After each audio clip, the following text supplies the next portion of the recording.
Pessoal, hoje capítulo 3 de Daniel. Então, capítulo 2 foi aquela estátua, aquele sonho, o sonho que Nabucodonosor teve e que Daniel interpretou. Aquela estátua, que a cabeça era de ouro, o peitoral de prata e etc. Né? O capítulo 3 parece que tem a ver com o capítulo 2, de uma forma não nada positiva. Vamos lá. Muito conhecido o texto também, né? O rei Nabucodonosor fez uma imagem de ouro de 27 metros de altura e 2 metros e 70 centímetros de largura. O pessoal tenta imaginar isso, porque isso daqui é muito grande, né? 27 metros de altura, isso aqui é equivalente a um prédio de 6 andares. É muito alto. Praticamente a altura do Cristo Redentor. O Cristo Redentor tem 30 metros de altura. Então, imagine o tamanho dessa estátua que o Nabucodonosor fez. 27 metros de altura e 2 metros e 70 centímetros de largura. Uma enorme estátua. O Cristo Redentor está lá em cima do morro, né? E Nabucodonosor, ele não colocou no morro, mas ele colocou numa planície, que também devia chamar muita atenção, uma estátua desse tamanho numa planície. Ele a ergueu na planície de Dura, na província da Babilônia. Vamos aproveitar esse mapa aqui e olhar algumas coisas. Bom, Babilônia, né? Hoje estudo aqui essa região toda aqui é Irã, Iraque, né? Mas Babilônia, planície de Dura, aqui. Então ele colocou na planície de Dura. Então aqui a gente tem a Assíria. A Síria foi o império anterior ao Império Babilônico, né? Império Assírio. Capital era Nínive. Nínive nos lembra de Jonas, né? Que teve que ir para... Deus mandou ele ir, ele não queria ir, mas acabou fundo, né? Acabou indo para Nínive. Nínive é a capital do Império Assírio. Depois a cidade da Babilônia era a capital do Império Babilônico. Mas vamos aproveitar esse mapa aqui para olhar outras coisas. Vejam que aqui está o Monte Ararat. Monte Ararat é onde a Arca de Noé parou, né? E é bem interessante porque o Monte Ararat, a história de Noé, quando a Arca de Noé para no Monte Ararat, é Gênesis capítulo 9, 9 e 10. E daí diz que os descendentes de Noé, eles foram para a região de Sinar. Olha aqui, Sinar. Ou seja, os descendentes de Noé, eles foram para a região de Sinar, que é justamente a região da Babilônia. E lá na região de Sinar, Gênesis capítulo 11, eles construíram a Torre de Babel, né? Que é justamente aqui. Veja como essa região, então, né? Essa região tem muita coisa bíblica anterior já acontecendo nessa região. Se vocês observarem também, essa região que se chama Mesopotâmia, meso em grego, meso, meio, potamos é rio em grego, então uma região em meio a rios. Aqui está o rio Tigre, aqui está o rio Eufrates, em meio a rios, né? Essa região. Tigre e Eufrates, Gênesis capítulo 1 e 2, eram os rios do Jardim do Éden, né? Então aqui começa a humanidade nessa região e vai longe. Depois Noé ainda está nessa região aqui, né? Os filhos de Noé. E depois, então, Deus chama lá Arão, sai da tua terra, né? E vai para... Daí sim, daí eles saíram dessa região e foram para a região de Canaã, mais abaixo. Mas veja como essa região aqui tem, então, muitos nomes conhecidos, né? Da gente. E hoje é uma região extremamente complicada, né? Iraque, Irã, Apesar de não precisarmos de qualquer prova externa para crer nos relatos bíblicos, há um documento babilônico, justamente datado da época de 605 até 587, que é exatamente a época de Nabucodonosor.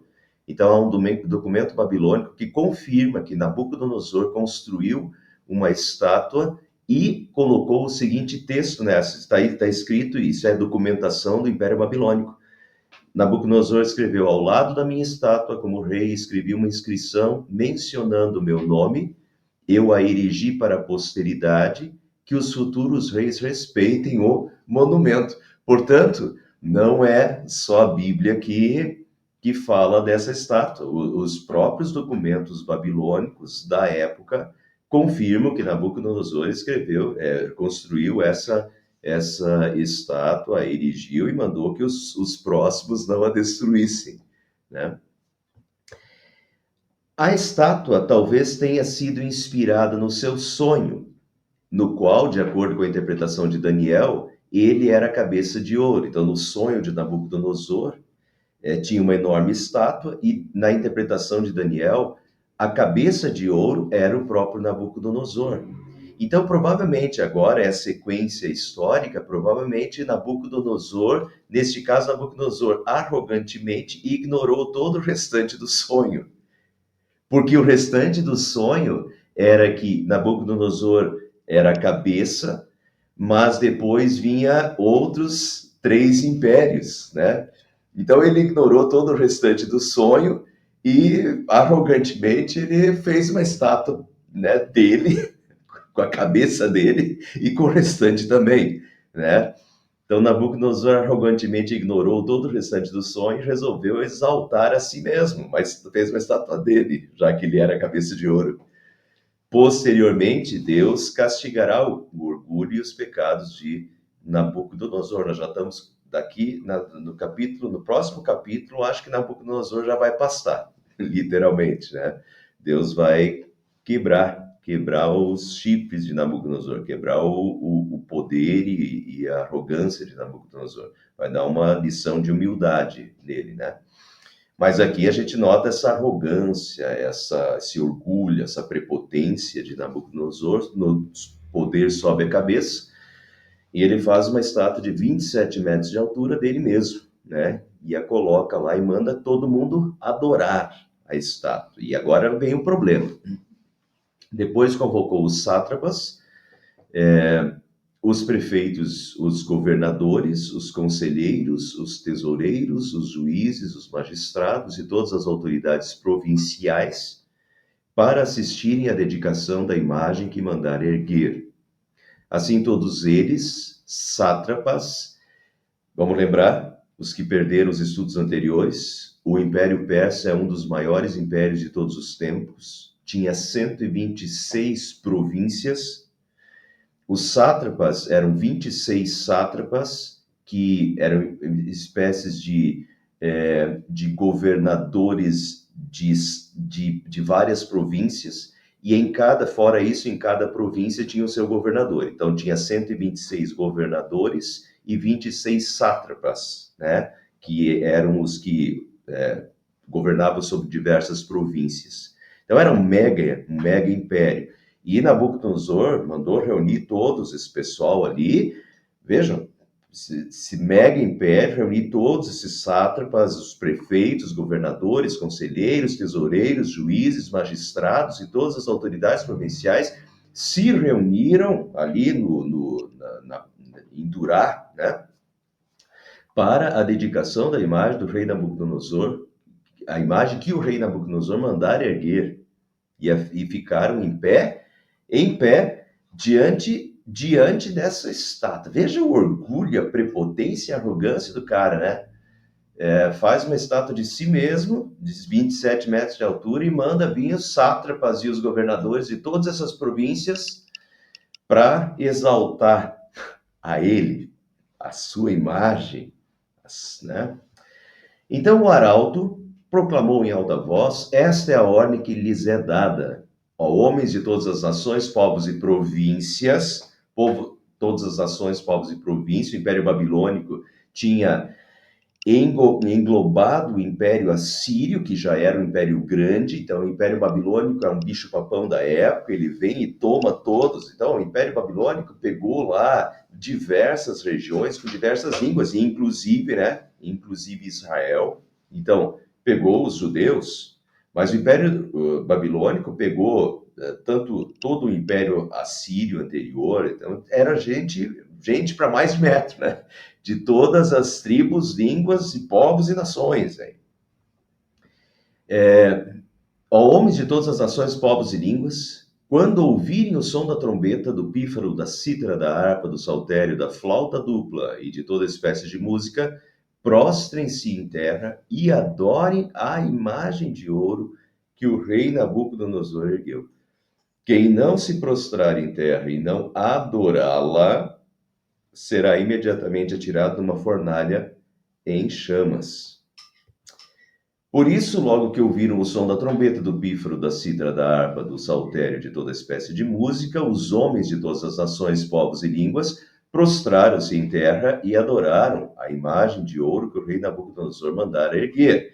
Todos se prostraram, não viram problema nisso, ou estavam com medo do imperador e fizeram o que ele mandou. Mas, nesse momento, alguns astrólogos se aproximaram e denunciaram os judeus, dizendo ao rei Nabucodonosor: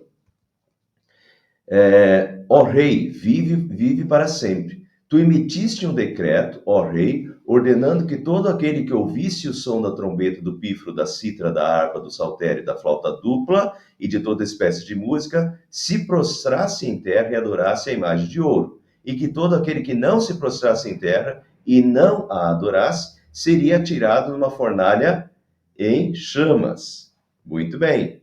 Mas há alguns judeus que nomeaste para administrar a província da Babilônia, Sadraque, Mesaque e Abednego, que não te dão ouvidos, ó rei, não prestam culto aos teus deuses, nem adoram a imagem de ouro que mandaste erguer. E aqui, pessoal, tem uma grande inveja. Os astrólogos provavelmente fizeram a denúncia por inveja. Se a gente voltar para o capítulo 2, depois que Daniel interpretou o sonho, interpretou milagrosamente o sonho, porque Nabucodonosor não contou o sonho, pediu para Daniel contar o que ele tinha sonhado. Era uma coisa absurda, mas por divinamente inspirado, Daniel realmente contou ao rei o sonho do rei, e Nabucodonosor colocou Daniel como governante sobre toda a Babilônia.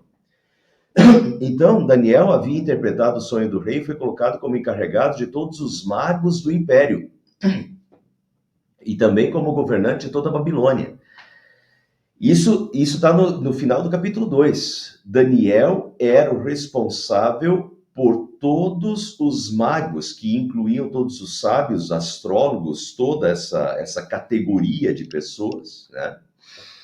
Então, Daniel tinha sido colocado sobre os astrólogos. E Daniel era um cara muito novo. Talvez ele tivesse aí, a gente fez o cálculo na semana passada, Daniel interpretou o sonho durante o treinamento dele ainda. Então, Daniel devia ter por volta de 19 anos, no máximo 20.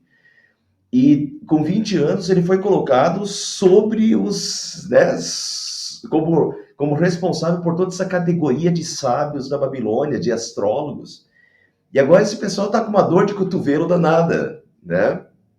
Que esse jovem, um jovem ainda judeu, que nem babilônio era, um jovem judeu é colocado como responsável de todos os magos e ainda como o governante de toda a Babilônia, por Nabucodonosor. Então esse pessoal está com uma dor de cotovelo danada, está com inveja. E a pedido de Daniel, Sadraque, Mesaque e Abednego se tornaram também administradores da Babilônia. Nabucodonosor colocou eles esse cargo. Então os astrólogos agora tentam desqualificá-los, os amigos de Daniel, e eliminar os amigos de Daniel, o Sadraque, Mesaque e o Abednego. E aqui, pessoal, por trás disso tudo, Satanás procura eliminar a influência divina, né? A gente tem que fazer essa leitura também. As coisas não são só o que a gente vê, não é só o mal que a gente vê, o mal intentado contra o povo de Deus que a gente vê. Por trás disso, nós temos o pai de tudo isso, né? A guerra maior acontecendo, Satanás conduzindo esses acontecimentos e a influência de Satanás sobre os acontecimentos também, agindo, né, para minar a influência divina que vinha sendo exercendo. Imaginem, Daniel, agora um judeu fiel, temente a Deus, eu já frisei isso, no capítulo 1, eu frisei a intrepidez de fé de Daniel, que podia ter tudo, mas está disposto a não ter nada, para se manter fiel a Deus, se ele fosse obrigado a comer a comida do rei, ou seja, comida de carne de porco, etc., que os judeus não podiam comer, ele não estava, ele estava disposto a declinar de tudo que lhe era oferecido, né? Se ele não pudesse se manter fiel à lei divina e comer só comidas puras, né, que Deus tinha permitido. Então, ele está disposto né, abrir mão de tudo que lhe era dado para se manter fiel a Deus. E essa questão, então, agora, Daniel, esse jovem judeu, está como governante da província da Babilônia e está sobre essa categoria dos magos. Então, notem que a influência de Daniel vai ser uma influência divina sobre esse império, vai ser uma influência positiva e de Deus sobre esse império. Provavelmente sufocando algumas coisas dessa astrologia, e talvez isso tenha gerado também já essa questão dos astrólogos, essa perseguição dos astrólogos e querer acusar o Sadraque, Mesaque e Abednego, né? Disso, e o argumento é que eles são judeus e que eles não adoram, né, a imagem e os deuses da Babilônia. Então veja que tem uma questão religiosa envolvida aqui. Então tem uma influência divina, Deus planta Daniel ali no palácio, Daniel, Sadraque, Mesaque e Abednego, há uma influência divina sobre o império, mas também há um ataque, o Satanás agora tentando derrubar, sufocar e eliminar essa influência divina. A gente tem que olhar essas questões por trás, não é só o que a gente vê, mas como o apóstolo Paulo fala lá em Efésios, a nossa luta não é só contra carne e sangue, mas contra as forças espirituais do mal nas regiões celestiais. Há uma luta espiritual acontecendo, maior do que a luta física. E aqui a gente vê, é uma influência, né? A influência do mal por trás desses astrólogos, dessa acusação dos astrólogos para eliminar a influência divina. Mas o tiro sai pela culatra, né? Vai reverter totalmente. Muito bem, então eles acusam que alguns judeus que nomeaste para administrar as províncias da Babilônia, Sadraque, Mesaque e Abednego, que não te dão ouvidos ao rei, não prestam culto aos teus deuses. Notem, é uma perseguição religiosa, eles não prestam culto aos teus deuses, porque eles são judeus, nem adoram a imagem de ouro que mandaste erguer. Notem aqui que Daniel não foi acusado junto com os 3 amigos. Isso, provavelmente, Daniel, como governante sobre a Babilônia, estava representando o rei em outro lugar nessa ocasião, porque se Daniel estivesse presente, ele também não faria isso, porque, pelo que a gente vê, no capítulo 6, Daniel não abre mão de orar, né? 3 vezes por dia, e Daniel vai ser jogado na cova dos leões porque ele não abria mão de orar a Deus 3 vezes por dia. Quer dizer, Daniel, desde o capítulo 1 até o capítulo 6, Daniel não está, de 17 anos até os 84, 86, que provavelmente ele tinha quando foi jogado na cova dos leões, Daniel não está disposto a abrir mão da sua fé. E Daniel não abriria a mão da sua fé nesse momento aqui também. Então, se Daniel não foi acusado, porque provavelmente Daniel estava representando, como governante, estava representando em outra região, e não estava presente, porque senão, com certeza, ele teria entrado na lista aí também, né? E é uma questão aqui, essa questão de não ter se prostrado diante da imagem, é uma questão de fidelidade e de obediência ao mandamento divino. Isso é parte dos 10 mandamentos, Êxodo capítulo 20. Não tenha outros deuses diante de mim, não faça para você imagem de escultura, nem semelhança alguma do que há em cima no céu, nem embaixo da terra, nem nas águas debaixo da terra. Não adore essas coisas, nem preste culto a elas. Então, é claramente o próprio rei fazer uma imagem de si mesmo e mandar que essa imagem seja adorada vai contra totalmente o mandamento divino. Então eles não se ajoelham, eles não adoram a imagem do rei. Então, furioso, Nabucodonosor mandou chamar Sadraque, Mesaque e Abednego, e assim que eles foram conduzidos à presença do rei, Nabucodonosor lhes disse: é verdade, Sadraque, Mesaque e Abednego, que vocês não prestam culto aos meus deuses, nem adoram a imagem de ouro que mandei erguer? Pois agora, quando vocês ouvirem o som da trombeta, então ele dá uma oportunidade de eles provar que os astrólogos estavam errados. E de agora fazer, e daí ficar tudo bem. Pois agora, quando vocês ouvirem o som da trombeta, do pífaro, da cítara, da harpa, do saltério, da flauta dupla e de toda espécie de música, se vocês se dispuserem a prostrar-se em terra e adorar a imagem que eu fiz, será melhor para vocês. Mas se não a adorarem, serão imediatamente atirados numa fornalha em chamas. E que Deus poderá livrá-los das minhas mãos? Então ele dá a oportunidade. Até hoje, eu já comentei isso em outros estudos, né? Até hoje, cristãos lá na Coreia do Norte, nas prisões, os guardas chamam os prisioneiros e dão a oportunidade de eles negarem a fé deles. E se eles negarem a fé, eles são libertados. Isso acontece hoje. Isso aconteceu nos primeiros séculos do cristianismo, em que os cristãos eram chamados e se eles negassem a sua fé, eles saíam livres. E aqui é a mesma coisa. Se vocês negarem, né, a fé de vocês, e se vocês se prostrarem e adorarem a imagem, tá tudo bem, né? Será melhor para vocês. Mas se não adorarem, serão imediatamente atirados numa fornalha em chamas. Ou seja, ou vocês adoram a imagem, ou vocês vão ser mortos, ou é pena de morte, vocês vão ser atirados na fornalha de chamas. Vida ou morte. Negue a sua fé e viva. Não negue a fé, morra. Essa é a questão. Em Lucas 9, 23 a 26, Jesus dizia a todos: se alguém quer vir após mim, negue a si mesmo, dia a dia tome a sua cruz e siga-me. Pois quem quiser salvar a sua vida aqui no mundo, a perderá eternamente. E quem perder a vida por minha causa, esse a salvará. De que adianta uma pessoa ganhar o mundo inteiro se vier a perder-se ou causar dano a si mesmo?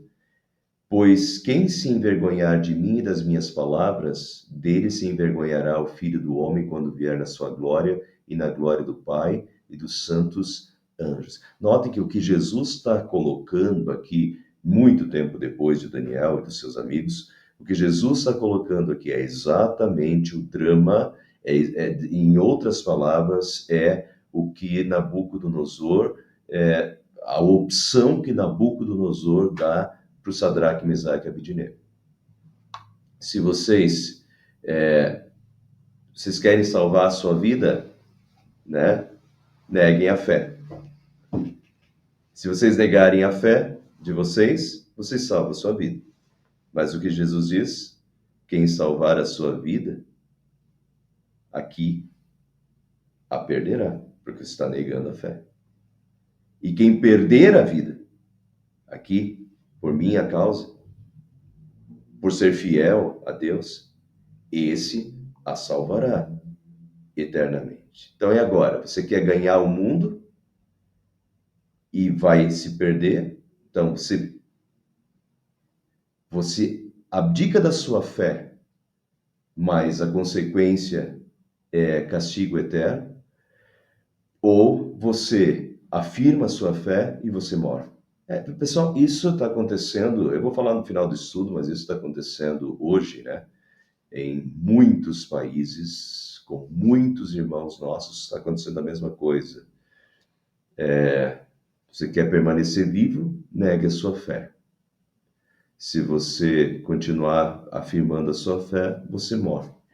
É literalmente isso. E é isso, essa é a proposta que Nabucodonosor fez para eles também. E é isso que Jesus disse: você quer salvar a sua vida aqui no mundo?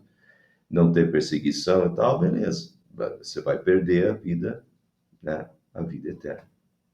Ou você afirma a sua fé aqui e não se envergonha de mim.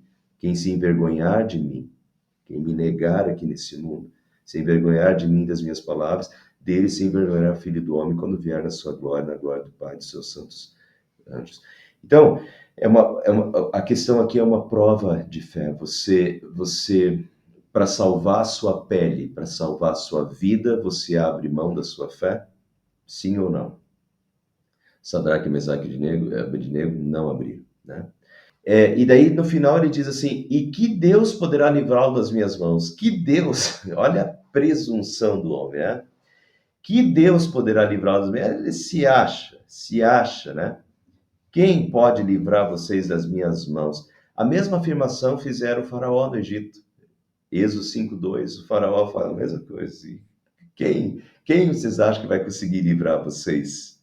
O grande faraó, esse povo escravo, né, no meio do Egito, e o faraó todo-poderoso, quem vocês acham que pode livrar vocês? Você acha que Deus de vocês pode livrar vocês? Senaqueribe, o rei da Síria, fez a mesma coisa. Esse foi bem esculachado. Ele fala assim, Senaqueribe diz assim: eu sou o rei de toda a terra. Quem vocês acham que esse Deus de vocês vai ser capaz de livrar vocês? E o que Deus faz é que em uma noite o anjo do Senhor vem, mata 185 mil soldados assírios, e Senaqueribe tem que fugir com o rabinho entre as pernas, fugir do cerco a Jerusalém.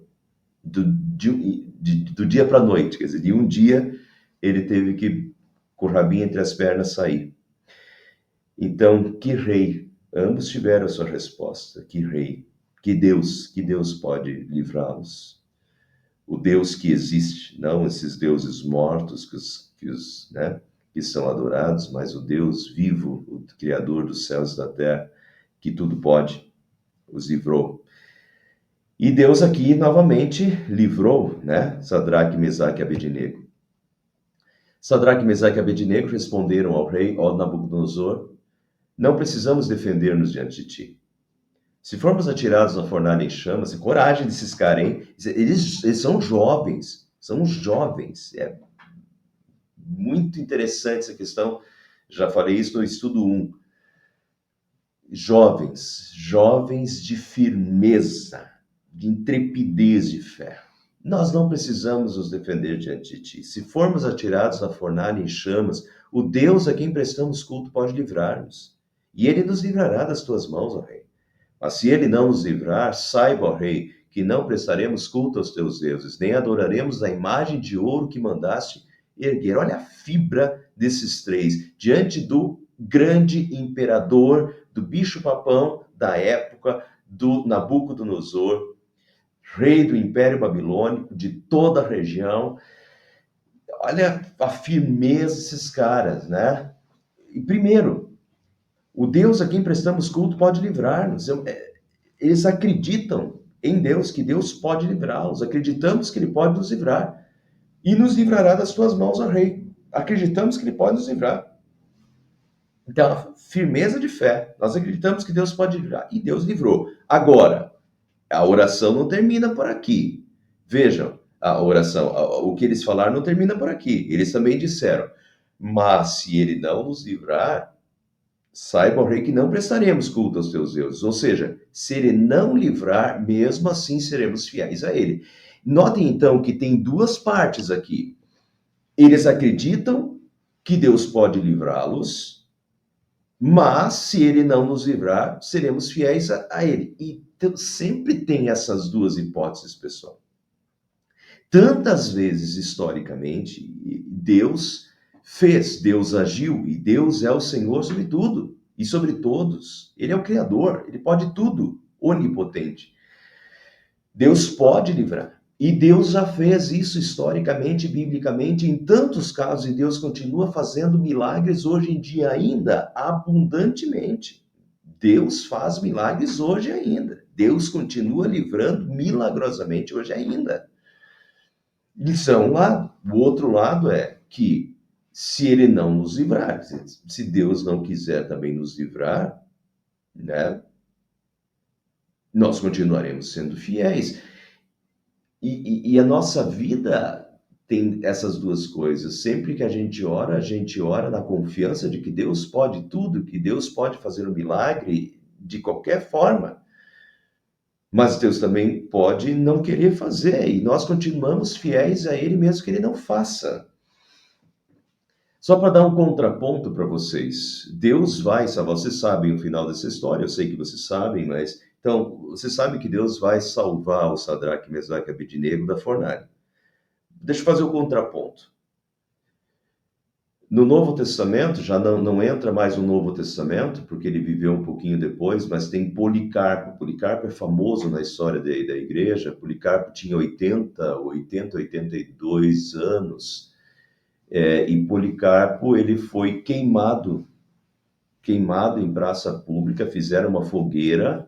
Ele era um ancião já, um líder da igreja, e queimaram Policarpo vivo, né? Em praça pública para servir de exemplo. E Deus não salvou Policarpo. Policarpo morreu queimado, assim como muitos cristãos morreram queimados naquela época. E Deus não salvou a todos. E Deus não os livrou. Então, note que Deus livrou Sadraque, Mesaque e Abednego, né? Ele pode livrar-nos, e nesse caso ele livrou. E já no caso de Policarpo, de vários outros, Deus não livrou. Nós vivemos dentro dessa tensão. Deus pode tudo, Ele pode nos livrar, mas se Ele não nos livrar, nós não precisamos disso para ser fiéis. O Policarpo morreu cantando hinos a Deus, sabendo que quando ele morresse naquela fogueira, ele iria para junto do seu Senhor e do seu Salvador, e estaria incomparavelmente melhor. Perfeito? Então, não é porque Deus não me livra nesse mundo que eu vou parar de cantar, que eu vou parar de louvar, porque eu sei que esse mundo é transitório. Então, Deus pode fazer. Se Ele quiser que seja para a glória dele, Ele vai fazer. Se Ele não quiser, se Ele não nos livrar, eu continuo sendo fiel, porque Ele me conquistou a vida eterna, Ele é meu Salvador. Compreende? Então Nabucodonosor ficou tão furioso com Sadraque, Mesaque e Abednego que o seu semblante mudou. Deu ordens para que a fornalha fosse aquecida 7 vezes mais do que de costume, e ordenou que alguns dos soldados mais fortes do seu exército amarrassem Sadraque, Mesaque e Abednego e os atirassem da fornalha em chamas. Essa questão de jogar no fogo era uma questão bem comum. Até tem na lei divina isso também. Se vocês observarem lá, na lei mosaica também tem casos assim, em que Deus permite que isso seja feito e que eles eram queimados para eliminar o mal de Israel. Mas então esse era um costume bem corriqueiro, né, de atirar na fornalha acesa. Mas o Nabucodonosor estava com tanta raiva, agora que eles não querem se prostrar diante da sua estátua, que ele manda colocar mais fogo na fornalha, 7 vezes mais, e que os mais fortes atirassem eles para dentro. Os 3 homens vestidos com seus mantos, calções, turbantes, veja que isso aqui tudo é roupa, pano, vestidos com seus mantos, calções, turbantes e outras roupas que pegam fogo muito rápido, essa é a questão, foram amarrados e atirados na fornalha extraordinariamente quente.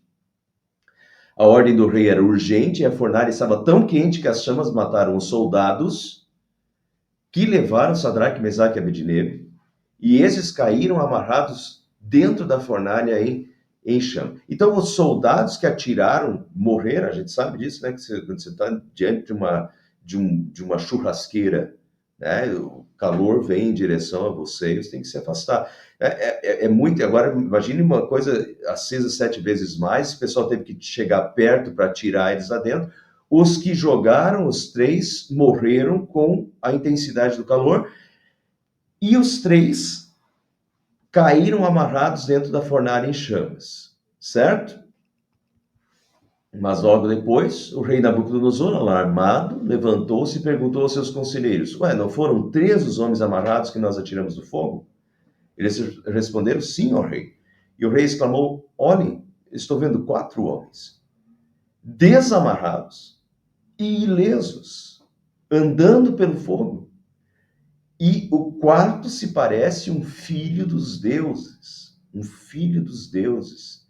Então, tinha alguma coisa ainda que identificava que não era um ser humano normal. Muitos acreditam que era Jesus. Jesus se encarna no Novo Testamento, né? Mas muitas vezes no Antigo Testamento, quando aparece o anjo do Senhor, uma manifestação do anjo do Senhor, e anjo do Senhor aparece em letra maiúscula no Antigo Testamento, presume-se que era uma aparição de Jesus já se fazendo, né, se mostrando em forma humana, embora ele não tivesse a forma humana ainda, porque ele só assumiria a forma humana na encarnação, né? Muito depois. Mas Jesus era uma manifestação de Jesus já. Então aqui pode se tratar do próprio Jesus se manifestando ali. Mas de qualquer forma, Nabucodonosor vê um ser, né, um filho de Deus. Provavelmente ele viu o próprio filho de Deus, o próprio Jesus, né? E Jesus estando ali. Eis que estarei convosco todos os dias, né? A gente não vê Jesus, mas Jesus está conosco. Jesus sempre está aí. Nesse caso, Jesus se mostrou e apareceu e protegeu. É interessante que nas nossas Bíblias isso não tem, mas nesse ponto, nas Bíblias católicas, é acrescentada a parte apócrifa da oração de Azarias e a canção dos 3 moços. Note, Sadraque, Mesaque e Abednego são os nomes que eles receberam já numa tradução, né, para o aramaico, né? Eles ganharam outros nomes, mas antes o nome deles era outro, e o nome de um deles era Azarias. Então, a oração de Azarias na fornalha e a canção dos 3 moços. E é bonito a canção. A canção é uma canção de libertação, de que é os 3 moços andando no meio da fornalha acesa e cantando e louvando e bendizendo a Deus pela libertação de Deus. É bonito. Mas eu não tenho tempo para explicar isso agora, nem quero explicar, eu já expliquei isso, então basta voltar lá para o período intertestamentário. No período intertestamentário eu expliquei os livros apócrifos, então podem voltar lá, vocês vão ter uma explicação lá, tá gravado no nosso canal do YouTube, período intertestamentário. Um dos estudos é sobre os livros apócrifos, tá? Mas então é um livro apócrifo, esse livro não era reconhecido pelos judeus, os judeus não tinham isso na Bíblia hebraica já, até hoje não tem na Bíblia hebraica esses cânticos, esses livros apócrifos, eles surgiram depois, tá? Então eles nem constavam na Bíblia hebraica, por isso eles continuam não constando nas nossas Bíblias. Então não são livros inspirados por Deus, eles são literatura, uma literatura inventada posteriormente, pode ser bonito, pode ser lido, mas não é inspirado por Deus, por isso não entra nas nossas Bíblias, tá? Mas só para comentar com vocês que na Bíblia Católica tem aí a canção dos 3 moços andando no meio da fornalha, tá? Mas não é inspirado.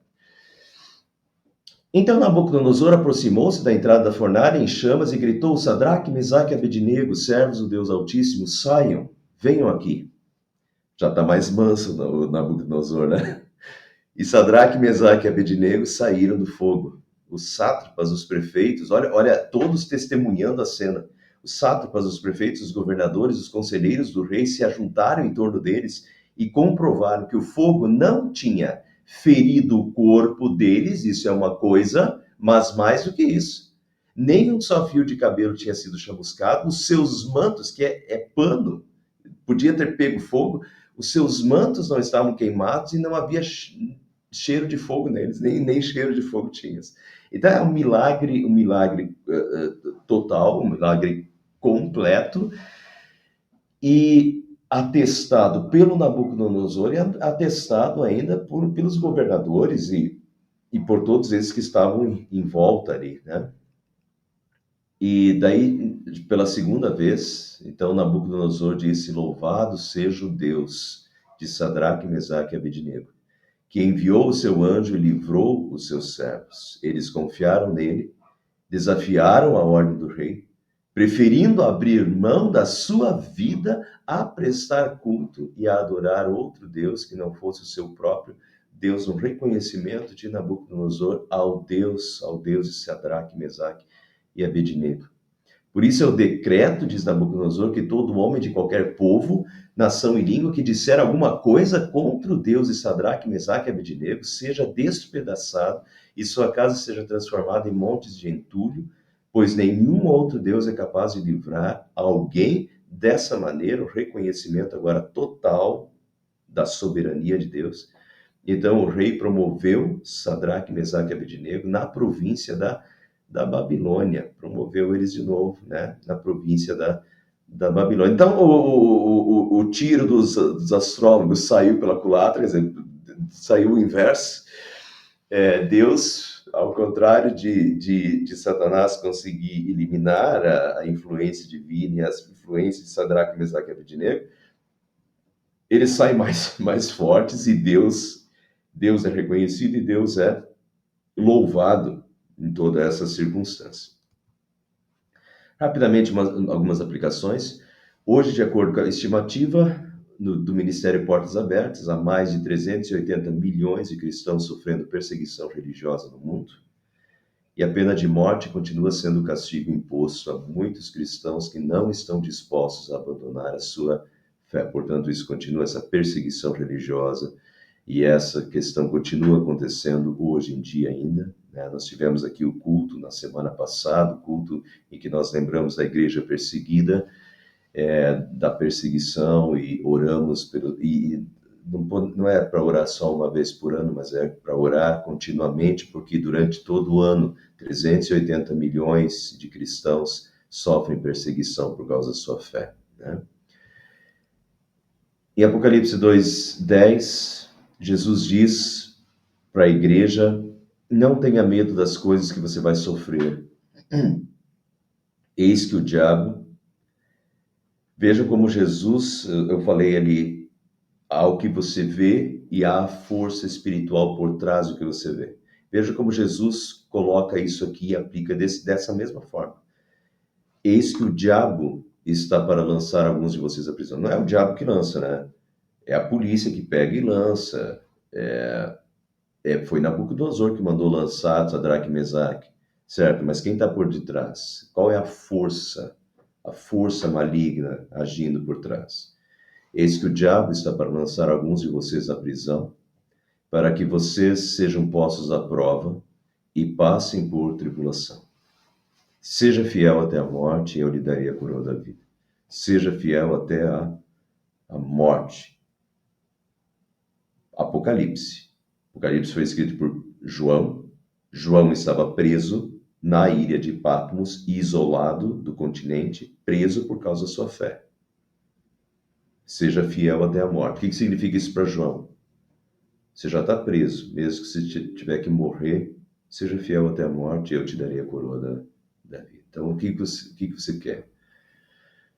A vida aqui nesse mundo,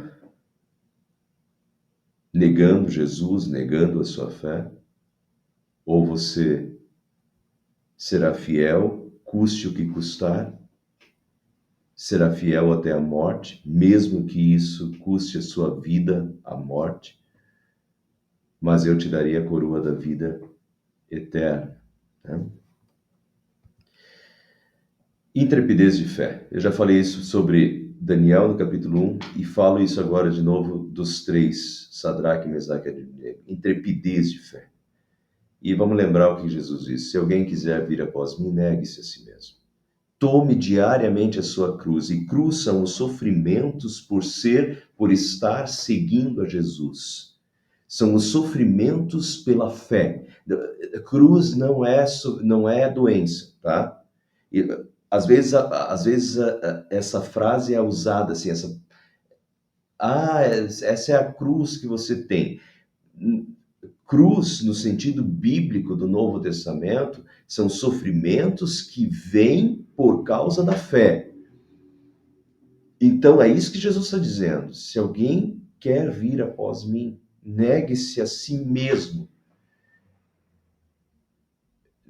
Negue os seus próprios interesses. Negue a sua vida nesse mundo. Dia a dia, tome a sua cruz e siga-me. Pois quem quiser salvar a sua vida aqui, a perderá. Quem perder a vida aqui, por minha causa, esse a salvará. De que adianta a pessoa ganhar o mundo inteiro e vier a perder-se, causar dano a si mesmo? Pois quem se envergonhar de mim, das minhas palavras, dele se envergonhará o Filho do Homem quando vier na sua glória, da glória do Pai e dos santos anjos. Né? Então, intrepidez de fé.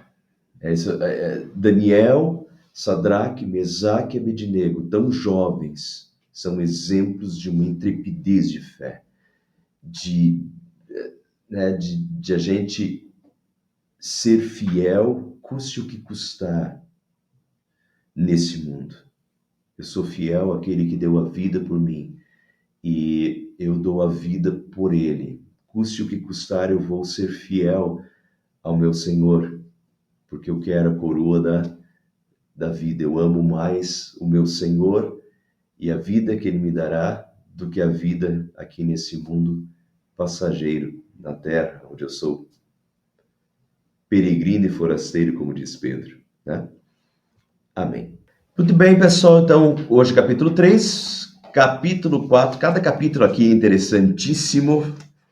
Capítulo 4, que eu falo brincando que Nabucodonosor vai pastar, e vai pastar mesmo. Literalmente, ele vai pastar durante 7 anos. Deus dá uma lição de humildade nele. E isso vai acontecer no capítulo 4. Depois, capítulo 5, tem aquele banquete, a escrita na parede. Capítulo 6, a cova dos leões. Né? E não termina por aí, depois vem o livro, a parte profética, pouquíssimo conhecida, que nós vamos encarar e pegar o boi para os chifres. Então, fiquem acompanhando aí os próximos capítulos. Quarta-feira que vem, capítulo 4.